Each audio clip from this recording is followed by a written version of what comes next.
दोस्तों शुरू करते हैं नवंबर 2024 का करंट अफेयर्स। ये एक महीने का है नवंबर का बिहार करंट अफेयर्स। ये बिहार करंट अफेयर्स है, इससे पहले अक्टूबर 2024 का कंप्लीट हो चुका था। चलिए शुरू करते हैं। पहला है राज्य युवा उत्सव 2024। राज्य युवा उत्सव 2024 कहाँ मनाया गया?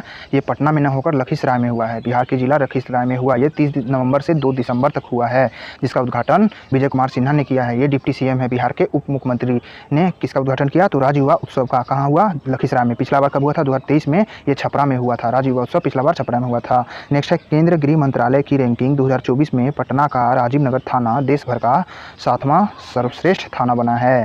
तो सर्वश्रेष्ठ थाना कौन बना है? देश का 7वां सर्वश्रेष्ठ पटना का राजीव नगर थाना। जबकि देश का 1 नंबर आया है, सबसे फर्स्ट थाना है वो राजेंद्र नगर थाना तेलंगाना का है। तेलंगाना का राजेंद्र नगर थाना देश भर में सर्वश्रेष्ठ थाना बना है, जबकि बिहार का पटना जो है राजीव नगर थाना वो 7वां स्थान आया है। केंद्र गृह मंत्रालय की रैंकिंग में ये थानों की रैंक दिया गया था इसमें। नेक्स्ट है बिहार की पहली ड्रोन बनाने वाली कंपनी कहाँ लगेगी? तो ये बिहटा में लगेगी। कौन होगा? इस कंपनी का नाम है वीपीएल इंटरनेशनल। वीपीएल इंटरनेशनल है, ये कृषि क्षेत्र की कंपनी है जो 2016 में स्थापित हुई थी। तो बिहार में पहली ड्रोन बनाने की कंपनी कहाँ लगेगी? बिहटा में लगेगी। कौन सी कंपनी है? एवीपीएल है। नेक्स्ट है बिहार सर्किल देश का पहला ऐसा डाक विभाग बना है जहां से वेद प्लस उपनिषद का विशेष आवरण जारी किया गया है। तो बिहार का पहला कौन सा ऐसा सर्किल बना है, यानी कि देश का कौन ऐसा पहला सर्किल बना है जो डाक विभाग मतलब उस राज्य का डाक विभाग जहां वेद प्लस उपनिषद का विशेष आवरण किया गया? तो ये बिहार सर्किल बना है, देश का पहला ऐसा डाक विभाग बना है। नेक्स्ट है बिहार बिजनेस कनेक्ट का दूसरा संस्करण कहाँ हुआ? बिहार बिजनेस कनेक्ट का दूसरा संस्करण पटना में हुआ है। यह 19-20 दिसंबर 2024 को हुआ था। फर्स्ट बार कब हुआ था बिहार बिजनेस कनेक्ट? 2023 में हुआ था, जिसमें 50,000 करोड़ का निवेश प्राप्त हुआ था। यानी कि बिहार बिजनेस कनेक्ट सम्मेलन यह 2023 से हो रहा है। पिछला बार 2023 में हुआ था, ये भी पटना में हुआ था, और पिछला बार 50,000 करोड़ का निवेश प्राप्त हुआ था। जबकि 2024 में लगभग लाखों करोड़ों में आने का अनुमान है। ये हज़ार नहीं, इस बार लाख करोड़ में होने का अनुमान है। नेक्स्ट है तो इसमें पूछा जा सकता है कि बिहार बिजनेस कनेक्ट क्यों किया जाता है? तो इसमें बिहार में निवेश लाने के लिए इसे किया जाता है ताकि बिहार में निवेश बढ़े। नेक्स्ट है राज्य के पहले सबसे बड़े शासकीय डेंटल कॉलेज की स्थापना कहाँ की जा रही है? तो पटना में किया जा रहा है। पटना में क्या किया जा रहा है? राज्य का सबसे बड़ा शासकीय डेंटल कॉलेज की स्थापना किया जा रहा है, यानी कि दांत कॉलेज का स्थापना किया जा रहा है। बिहार के किस व्यक्ति को म्यूजियम इन्फ्लुएंसर पुरस्कार 2024 मिला है? तो किसे मिला है? अंजनी कुमार सिंह को मिला है। अंजनी कुमार सिंह को क्या मिला है? तो ये इन्हें म्यूजियम इन्फ्लुएंसर का पुरस्कार मिला है। 2024 म्यूजियम इन्फ्लुएंसर का पुरस्कार अंजनी कुमार को मिला। अंतर्राष्ट्रीय व्यापार मेला कहाँ हुआ? ये अंतर्राष्ट्रीय व्यापार मेला दिल्ली में हर बार होता है। इस बार 23वां था अंतर्राष्ट्रीय व्यापार मेला, इस बार 23वां दिल्ली में हुआ, नवंबर में हुआ 2024 में। शानदार प्रदर्शन में बिहार पेवेलियन को गोल्ड मेडल मिला है, जिसका थीम था विकसित भारत @47। विकसित भारत @47 पर अंतर्राष्ट्रीय व्यापार मेला का 43वां सम्मेलन कहाँ हुआ? ये बिहार में हुआ। बिहार को कौन सा मेडल मिला? तो गोल्ड मेडल मिला। नेक्स्ट है जीपीओ पटना में देश के पहले डाक विभाग टिकट की प्रतिकृति लगाई गई है। यह प्रतिकृति 250 वर्ष पुरानी है, जो पटना में लागू की गई थी 1774 में। 31 मार्च 1774 में, जो तांबे का डाक टिकट था। तो जीपीओ पटना में देश का पहला डाक टिकट प्रतिकृति लगाया गया है। जीपीओ पटना में डाक टिकट प्रतिकृति जो कि तांबा का है, यह बहुत पुराना है, लगभग 250 वर्ष पुराना है। 1774 में लगाया गया था। नेक्स्ट है ई श्रम पोर्टल के अनुसार बिहार में असंगठित क्षेत्र में लगभग 3 करोड़ कामगार कार्य कर रहे हैं, जो कि सर्वाधिक कृषि में है। यह विश्व बैंक की रिपोर्ट से सामने आया है, जिसमें बताया गया कि बिहार में असंगठित क्षेत्र में कितने लोग काम कर रहे हैं? तो 3 करोड़ काम कर रहे हैं। यूपी के बाद सर्वाधिक कामगार हैं बिहार में। असंगठित क्षेत्र में सबसे अधिक कामगार कहाँ हैं? यूपी में। दूसरा बिहार में है 3 करोड़, और उसमें भी सबसे अधिक कृषि में लगे हुए हैं। बिहार में असंगठित क्षेत्र में काम करने वालों में महिला हैं 56.75% और पुरुष हैं 43.25%, यानी कि पुरुष कम है। असंगठित क्षेत्रों में महिला कामगार ज़्यादा हैं, जो कि 56.75%, जबकि पुरुष 43% हैं। नेक्स्ट है बिहार का पहला सड़क प्रशिक्षण प्लस शोध संस्थान स्थापित कहाँ होगा? तो ये मोकामा के पटना में होगा। मोकामा के पटना में क्या होगा? तो बिहार का पहला सड़क प्रशिक्षण और शोध संस्थान की स्थापना किया जाएगा। नेक्स्ट है वाराणसी में बिहार का पर्यटन सूचना केंद्र खोलने की घोषणा हुई है। तो बिहार का पर्यटन सूचना केंद्र कहाँ खोलने की घोषणा हुई है? तो ये यूपी के वाराणसी में हुई है। नेक्स्ट है 8वां महिला एशिया हॉकी टूर्नामेंट 2024, यह कहाँ हो रहा था? राजगीर में हो रहा था। ये पिछली बार भी करंट अफेयर्स में आया था। 8वां महिला एशिया हॉकी कप 2024 टूर्नामेंट ये 8वां था बिहार के राजगीर में। इस बार बिहार विजेता रहा, 3rd बार बिहार ने जीता है, जबकि उप विजेता चीन बना है। बिहार इससे पिछली बार भी जीता था, 2023 वाला भी हॉकी एशिया कप महिलाओं का जीत लिया था। 23 में 24 भी जीता और 2016 2016 में जीता था। कुल मिलाकर भारत 3 बार जीत चुका है महिला एशिया हॉकी कप, 16 में, 23 में और 24 में। उपविजेता चीन बना है। फाइनल में एकमात्र गोल भारत की ओर से किसने किया था? दीपिका ने किया है। फाइनल में 1 गोल किया दीपिका ने, यानी कि 0-1 से भारत जीत चुका है। टूर्नामेंट में सर्वाधिक गोल किसने किया? तो 29 गोल भारत किया है। इस टूर्नामेंट में ओवरऑल में भारत सर्वाधिक गोल, कितना गोल? 29 गोल किया। बिहार सरकार ने सभी विजेता खिलाड़ी व कोच को 10 लाख रुपए और सपोर्टिंग स्टाफ को 5 लाख रुपए देने की घोषणा किया है। तो बिहार सरकार सभी खिलाड़ी और कोच को कितना देगी? जो विजेता बने हैं उन सभी को 10 लाख और जितने भी सपोर्ट स्टाफ थे उन्हें 5 लाख देने की घोषणा किया है। नेक्स्ट है नोट में कि 2025 में खेलो India games plus para games कहाँ होगा? ये भी बिहार में ही होगा। खेलो इंडिया यूथ गेम्स और पैरा गेम्स बिहार में होगा। नेक्स्ट है हाल ही में बिहार की भाषा को शास्त्रीय भाषा का दर्जा दिए जाने की मांग किया गया है। किस भाषा को? तो मैथिली भाषा को, बिहार की मैथिली भाषा को शास्त्रीय भाषा का दर्जा की मांग किया जा रहा है। इसे शास्त्रीय भाषा की दर्जा देने की बात की जा रही है। लेकिन मैथिली जो है ये 22वीं अनुसूची 22 भाषाओं में शामिल है 8वीं अनुसूची में, लेकिन ये शास्त्रीय भाषा नहीं है, इसकी मांग हो रही है। नेक्स्ट है राजेंद्र प्रसाद कृषि विश्वविद्यालय जो कि समस्तीपुर में है, यह मशरूम पनीर एवं उसके उत्पादन तकनीक के लिए GI टैग मिला है इसे। तो GI टैग मिला है किसे? मशरूम पनीर को। ये कहाँ की है? तो राजेंद्र प्रसाद कृषि विश्वविद्यालय समस्तीपुर का उत्पादन है। यही तकनीक से ये विकसित हुआ था। मशरूम पनीर को GI टैग मिला है। सीएम यानी कि डिप्टी सीएम सम्राट चौधरी ने बिहार के पहले पटेल जी की प्रतिमा लगाने की घोषणा कहाँ किया है? तो बिहटा में बोला है। पटेल जी की प्रतिमा कहाँ लगाएंगे? बिहटा में। इसे कौन घोषणा किया? तो डिप्टी सीएम सम्राट चौधरी।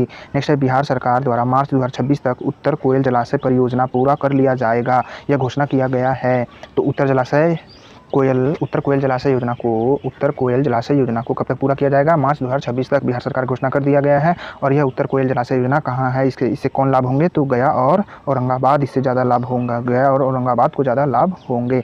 नेक्स्ट है किस जिले में लेदर पार्क का निर्माण किया जाएगा? तो बिहार के मुजफ्फरपुर में लेदर पार्क का निर्माण किया जाएगा। सबसे बड़ा बिहार का खादी मॉल यहीं मुजफ्फरपुर में ही है। सेकेंड बड़ा खादी मॉल मुजफ्फरपुर में है, यहीं लेदर पार्क भी बनेगा। ANRF की रैंकिंग में शामिल बिहार का एकमात्र संस्थान कौन है? तो पटना विश्वविद्यालय, जिसका स्थान कितना है? 99वां स्थान है। इसका 99वां स्थान आया है पटना विश्वविद्यालय का, मतलब अनुसंधान नेशनल रिसर्च फाउंडेशन ANRF अनुसंधान रिसर्च नेशनल फाउंडेशन में पटना विश्वविद्यालय का कितना स्थान आया? तो 99वां स्थान आया है। बिहार का एकमात्र संस्थान यह शामिल था। नेक्स्ट है IIT पटना के प्रोफेसर अनिल कुमार डॉक्टर अभिनय कुमार को ब्रिक्स यंग साइंटिस्ट फोरम के लिए चुना गया है।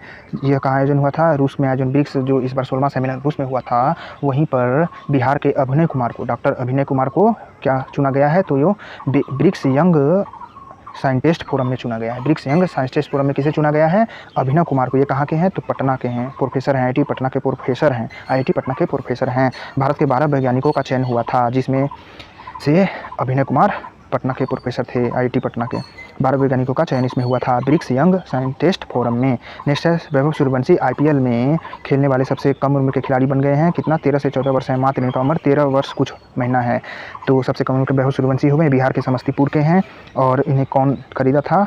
ये राजस्थान रॉयल्स इन्हें खरीदा था 1.1 करोड़ में। वैभव सूर्यवंशी समस्तीपुर के हैं, यह राजस्थान रॉयल्स इन्हें खरीदा था, जो सबसे कम उम्र के IPL में खेलने वाले खिलाड़ी हो गए हैं। नेक्स्ट है 8वें राष्ट्रीय विस्फोट कवच कार्यक्रम का सम्मेलन बिहार ATS देश भर में कितना स्थान पर आया है? ये 3rd स्थान पर आया है।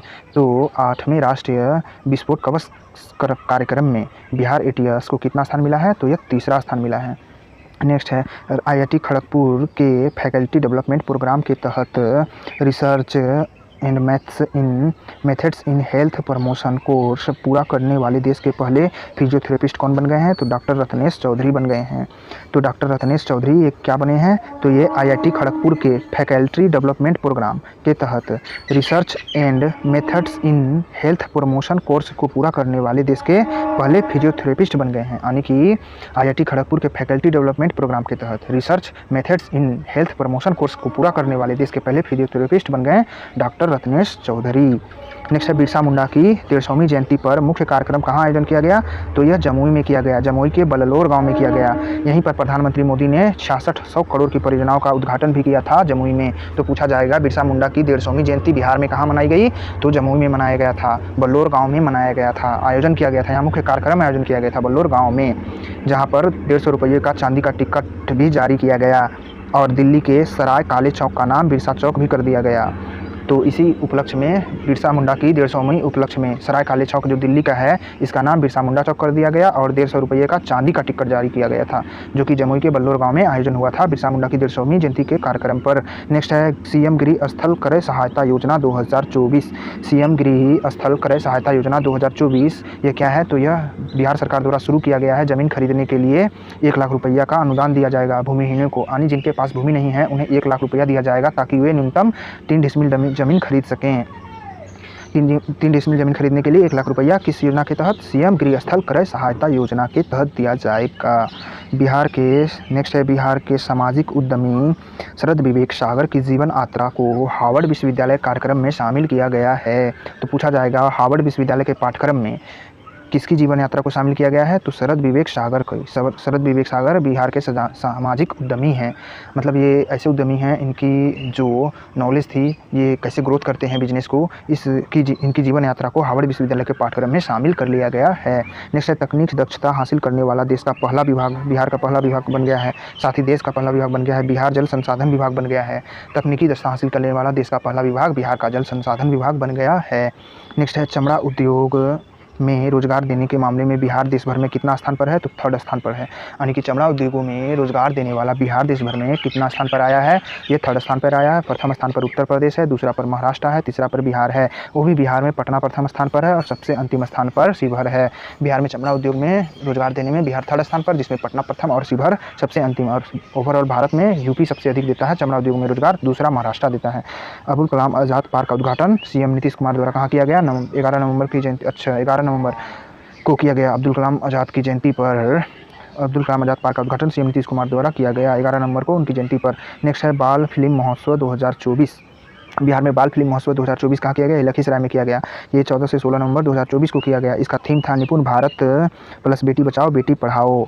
तो निपुण भारत बेटी बचाओ प्लस बेटी पढ़ाओ, ये किसका थीम था? बिहार बाल फिल्म महोत्सव का, जो हुआ लखीसराय में। और उद्घाटन कौन किया था? इसका उद्घाटन डिप्टी सीएम विजय कुमार सिन्हा ने किया था, नीतीश कुमार नहीं, डिप्टी सीएम विजय कुमार सिन्हा जो उप मुख्यमंत्री हैं। नेक्स्ट है इंडियन काउंसिल ऑफ केमिस्ट के राष्ट्रीय अध्यक्ष व मुंगेर विश्वविद्यालय के पूर्व कुलपति रंजीत कुमार वर्मा को यूजीसी की अस्थायी समिति का सदस्य बनाया गया है। तो पूछा जाएगा हाल ही में यूजीसी का अस्थायी सदस्य किसे बनाया गया? तो इसे बनाया गया है रंजीत कुमार वर्मा को। ये रंजीत कुमार वर्मा कौन है? ये इंडियन काउंसिल ऑफ केमिस्ट के राष्ट्रीय अध्यक्ष हैं और मुंगेर विश्वविद्यालय के पूर्व कुलपति थे रंजीत कुमार वर्मा, जिन्हें यूजीसी का अस्थायी सदस्य बनाया गया है। नेक्स्ट है राजगीर खेल विश्वविद्यालय के पहले कुलपति कौन बने हैं? तो राजगीर खेल विश्वविद्यालय के पहले कुलपति सीसर सिन्हा बने हैं। अभी राजगीर खेल विश्वविद्यालय का जब उद्घाटन हुआ तो ये राजगीर खेल विश्वविद्यालय के कुलपति बनाया गया है सीसर कुमार सिन्हा को। सुल्तानगंज रेलवे स्टेशन का नाम अब कर दिया गया है अजगैबीनाथ धाम स्टेशन। अजगैबीनाथ धाम स्टेशन किसका नाम कर दिया गया? सुल्तानगंज रेलवे स्टेशन का। नेक्स्ट है 5 नवंबर 2024 को पहली बार अंतरिक्ष यान सम्मेलन कहाँ हुआ है? यह तिलंथु रोहतास में हुआ है, यानी कि पहली बार अंतरिक्ष यान सम्मेलन हुआ है। कब? 5 नवंबर 2024 को अंतरिक्ष यान सम्मेलन बिहार के रोहतास में हुआ, वो भी रोहतास में कहाँ? तिलंथु में, रोहतास के तिलंथु में अंतरिक्ष यान सम्मेलन हुआ। नेक्स्ट है शरद सिन्हा, जो शारदा सिन्हा हैं उनका निधन हो गया। वही शारदा सिन्हा जो गायक हैं, भोजपुरी गायक, लोकगीत गायक हैं। शारदा सिन्हा जी का निधन 5 नवंबर 2024 को हुआ। इनका जन्म 1 अक्टूबर 1952 को सुपौल में हुआ था, यही बिहार के सुपौल में 1 अक्टूबर 1952 को जन्म हुआ था। 5 नवंबर 2024 को इनकी मृत्यु हो गया शारदा सिन्हा जी का। ये बिहार की कोकिला थीं, इन्हें बिहार की कोकिला कहा जाता था। पहली बार भोजपुरी गीत इन्होंने 1974 में गाना प्रारंभ किया था। भोजपुरी गीत 1974 में गाना प्रारंभ किया था। 1991 में पद्मश्री और 2008 में पद्म भूषण मिला था, जबकि इस बार 2025 में इन्हें पद्म विभूषण मिल गया है, जो कि पद्म पुरस्कारों में सर्वोच्च पुरस्कार है। पद्म विभूषण 2025 में मिला शारदा सिन्हा को। 2000 में संगीत नाटक अकादमी भी मिला था, 2000 ईस्वी में संगीत नाटक अकादमी पुरस्कार भी मिला था। तो पूछा जाएगा शारदा सिन्हा जी का निधन कब हुआ? तो इनका 5 नवंबर 2024 को। इन्हें कौन सा पुरस्कार मिला है 2025 में? पद्म विभूषण। संगीत नाटक अकादमी कब मिला था? 2000 ईस्वी में मिला था। इन्होंने गाना कब प्रारंभ किया था? भोजपुरी 1974 में। पद्मश्री पहली बार 1991 में मिला था। नेक्स्ट है कोसी गौरव सम्मान 2024 किसे मिला? कोसी गौरव सम्मान 2024 से मिला है सुमन कुमार को। तो सुमन कुमार को कोसी गौरव सम्मान मिला है। कोसी गौरव सम्मान किसे मिला? सुमन कुमार को। नेक्स्ट है बिहार विधानसभा के अध्यक्ष नंदकिशोर यादव ने सिडनी में आयोजित 67वें राष्ट्रीय संसदीय फोरम में बिहार का प्रतिनिधित्व किया। तो सिडनी में आयोजित 67वां राष्ट्रीय संसदीय फोरम का प्रतिनिधित्व कौन किया? बिहार विधानसभा के अध्यक्ष नंदकिशोर यादव। नेक्स्ट है सीएम ग्राम परिवहन योजना की रैंकिंग 2024 में बिहार में कौन प्रथम स्थान पर आया है? तो इसमें प्रथम स्थान पर आया है समस्तीपुर। समस्तीपुर जो है सीएम ग्राम परिवहन योजना में प्रथम स्थान पर आया है, जबकि मुजफ्फरपुर सेकंड स्थान पर और पटना को 10वां स्थान मिला है। सीएम ग्राम परिवहन योजना कब शुरू किया गया था? 2018 में शुरू किया गया था। इस बार रैंकिंग 24 में समस्तीपुर प्रथम स्थान पर, मुजफ्फरपुर दूसरा और पटना 10वां स्थान पर था। नेक्स्ट है नई चेतना 3.0 जागरूकता अभियान, किसके द्वारा शुरू किया गया? बिहार में नई चेतना 3.0 जागरूकता अभियान जीविका दीदी द्वारा शुरू किया गया। यह लैंगिक भेदभाव प्लस हिंसा को समाप्त करता है। नई चेतना जागरूक अभियान 3.0 लैंगिक भेदभाव और हिंसा को समाप्त करता है, जीविका दीदी द्वारा शुरू किया गया है। तो अक्टूबर के बाद ये नवंबर था। नवंबर 2024 का करंट अफेयर्स ये बिहार का खत्म हो चुका है।